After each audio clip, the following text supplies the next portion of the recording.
Perkenalkan, nama saya As'ad Famisyah. Saya akan menerangkan apa itu perangkat lunak komputer.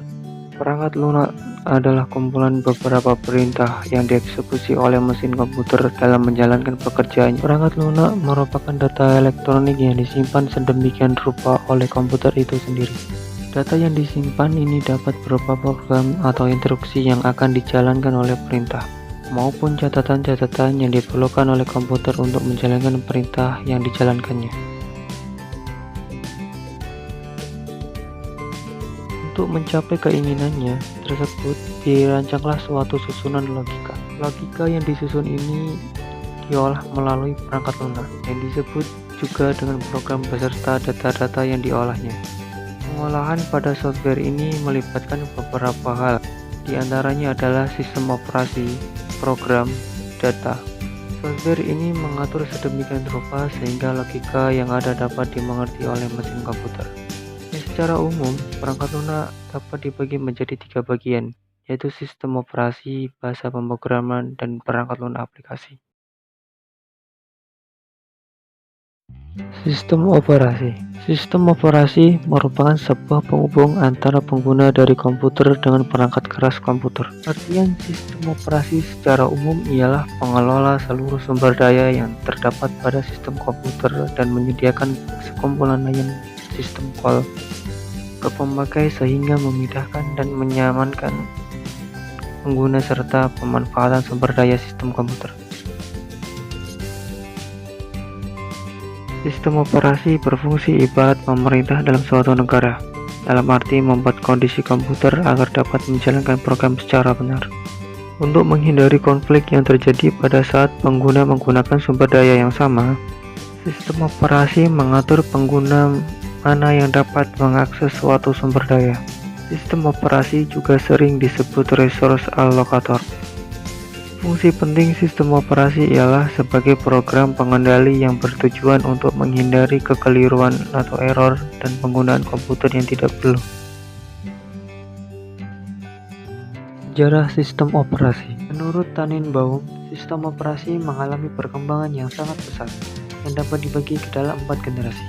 Generasi pertama pada tahun 1945 sampai dengan tahun 1955. Generasi pertama merupakan awal perkembangan sistem komputasi elektronik sebagai pengganti sistem komputasi mekanik.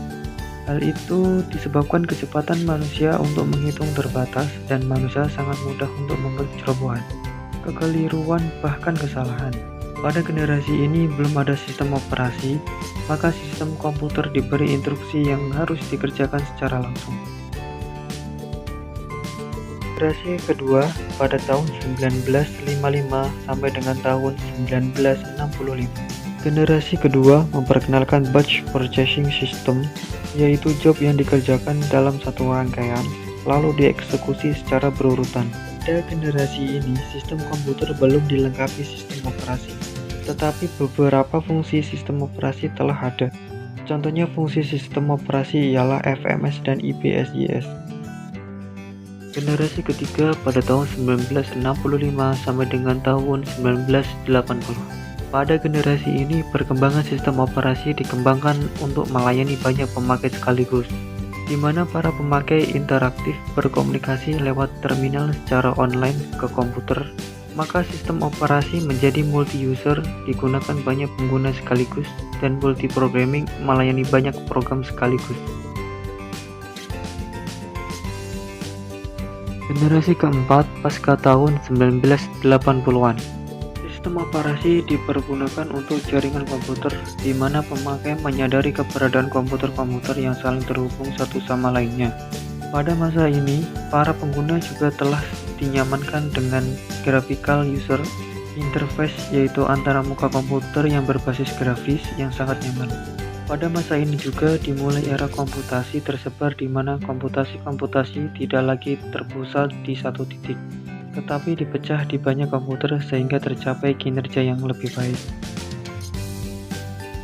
Jenis sistem operasi. Sistem operasi jenisnya banyak sekali.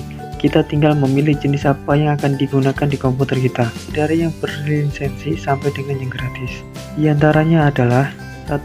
DOS, 2. beberapa versi Windows, 3. Linux, 4. Apple System. 5. Macintosh. Perangkat lunak bahasa. Perangkat lunak bahasa yaitu program yang digunakan untuk menerjemahkan instruksi-instruksi yang ditulis dalam bahasa pemrograman ke dalam bahasa mesin agar dapat diterima dan dipahami oleh komputer. Big Level Language. Bahasa tingkat tinggi merupakan bahasa yang mudah dimengerti oleh siapa saja yang mau belajar, karena bahasa ini dibuat dengan menggunakan bahasa manusia sehari-hari. Bahasa tingkat tinggi saat ini biasa dimanfaatkan untuk membuat program-program aplikasi berbasis bisnis ataupun berbasis sains. Contoh dari bahasa tingkat tinggi adalah BASIC, DBase, COBOL, Pascal, C++, Visual Basic, Visual Fox Pro, Delphi, PHP, dan masih banyak yang lainnya. Perangkat lunak aplikasi.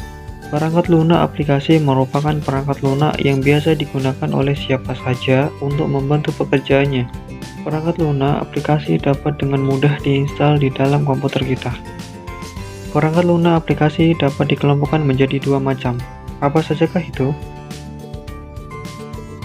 A. Program aplikasi.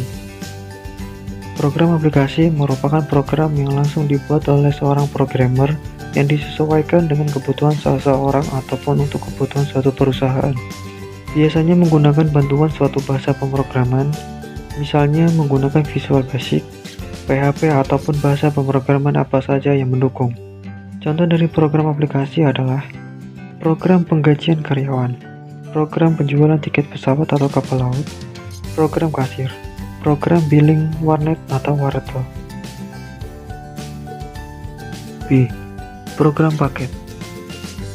Program paket merupakan program khusus dalam paket-paket tertentu yang dibuat oleh software house ataupun langsung bawaan dari suatu sistem operasi. Ini adalah contoh macam-macam program aplikasi paket. Yang pertama, program pengolah kata, contohnya Microsoft Word, OpenOffice.org Reader, dan lain-lain. Yang kedua, pengolah angka, contohnya Microsoft Excel, dan lain-lain. Yang ketiga, program presentasi, contohnya Microsoft PowerPoint, OpenOffice.org Impress, dan lain-lain. Yang keempat, program desain grafis, contohnya Adobe Photoshop, CorelDRAW, dan lain-lain.